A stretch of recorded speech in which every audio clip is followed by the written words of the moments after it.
I've got some bad news. You probably have a lot more fat to lose than you realize. And I know it's not what you want to hear, but if you think you've got 5 kilos to lose, it's probably 10. If you think you've got 10 kilos to lose, it's probably 20. And you can see where I'm going with this. And I know this because I've coached hundreds of people where this was literally the case. And here's how it usually goes. They set themselves a target and it's usually a random number on the scales. I want to lose 10 kilos. Then they lose 10 kilos and they're not happy with their physique because there's another 10 kilos of fat to come off. Or they tell themselves they don't want to get too lean like a bodybuilder. Then they send me a reference photo of a guy who's 8% body fat looking like a bodybuilder. And that's the contradiction that no one wants to say out loud. And it's why you keep failing. It's why people graft for months and months and still don't get where they need to be. And so today we're fixing that. We're going to get to the bottom of how much body fat you actually need to lose to get the result you want, and why your perception of lean is probably way off, and how to set a target that's actually connected to the way you want to look. Now, here's the reality. Most people don't actually want to be lean. They actually want to be shredded. And whether this is just social media completely warping people's definition of lean,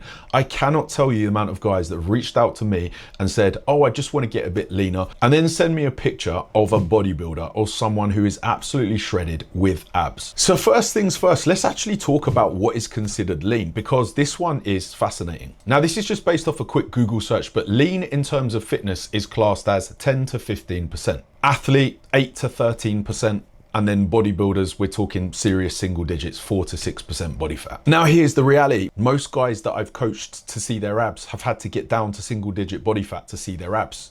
And so thinking you need to be 12 or 14% body fat could be completely warping your perception of just how lean you need to get. Now, something else we need to take into consideration here is that each level here gets exponentially harder. Here's some pictures of me sitting in the early mid-teens body fat. I didn't get DEXA scan. This is just an estimation. That's pretty easy for me these days. That involves a decent amount of calories. I can head out on the weekend for a meal out with the family. Socials are nice and flexible. That is not what I would call hard work. Now, for me to get photo shoot lean, I'm estimating I'm around 8% body fat here. Someone feel free to contest me and challenge me and tell me I'm fat in the comments, but that's not so easy. That involved dieting for 12 weeks in a very restricted state, doing a lot of steps on low calories, and it sucked. I had insomnia at times. I could barely sleep. I was irritable, more irritable as opposed to the bundle of joy I normally am. And it came at a very big cost. A lot of guys are going to struggle to get that lean.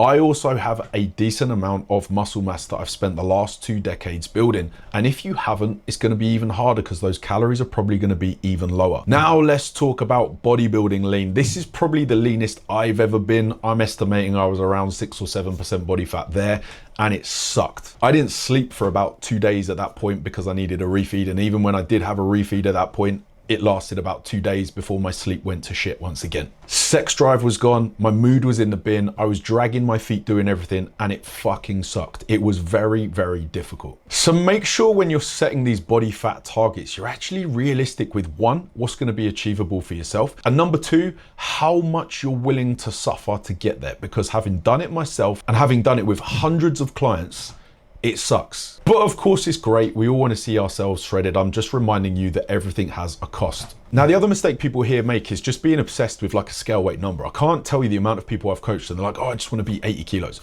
No one really cares how much you weigh. No one has ever seen me in any sort of condition or any of my clients and gone, oh, you're looking good. How much do you weigh? How much is your waist measuring? What body fat percentage are you? No one asks these questions. They just see a physique. You have to ask yourself, would you rather be 80 kilos looking soft like you've never stepped foot in a gym in your life, or 86 kilos but looking absolutely shredded? You always want the better visual. Remember that physique development is a game of visuals, not just a random number that you've pulled out of thin air. Now, I've touched on this already, but muscle mass matters. The more muscle mass you have on the frame, the better you're going to look. That's just a fact. You're going to actually look better at slightly higher body fat. I can still see glimmers of my abs when I'm sitting at 14 or 15% body fat. When I have been pushing my food up for 8, 9, 10 months and I'm carrying some water, carrying some inflammation, not looking my best, I can still see a glimmer of abs. I'll pop something up on the screen now so you can see me at my worst. Muscle mass changes your shape completely. It's also going to allow you to diet on higher calories. Your calorie allowance is going to be higher, which is going to make the process of getting leaner easier. If you don't have an appreciable amount of muscle mass on your frame,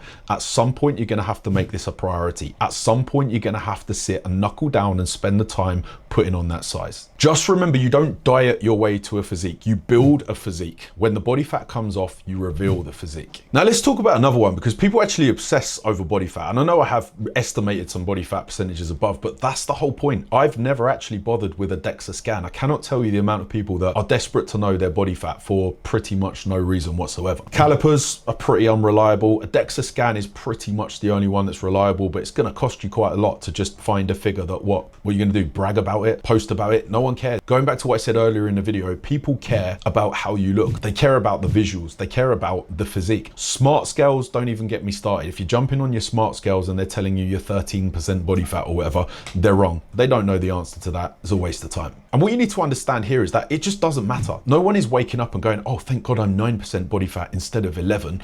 No one gives a shit. No one's ever going to ask you what body fat percentage you are, because the only thing that matters is the visuals and how you look. And most men don't need 8% body fat. They need more muscle, less body fat, and more importantly, better consistency across the board. And a strategy that's going to lead to a better physique over time. Now let's talk about time as the final one, because people massively underestimate time. 12 weeks is enough to create huge momentum. 6 months can create a transformation. 12 months can completely change your physique. 3 years could make you completely unrecognizable. The problem is most people want year 3 results in week 12. And that's why people quit too early. And that's why one of the most important things I do as a coach is manage people's expectations. It's one of the hardest things that I do. And that's truly making people understand just how long looking exceptional takes. And the sooner you accept that, the sooner you stop chasing shortcuts and start making real progress. And if you want to know if you're ready to make that change, head to the description in my bio, take my quiz. It's going to break down exactly what you need to focus on to get your transformation going.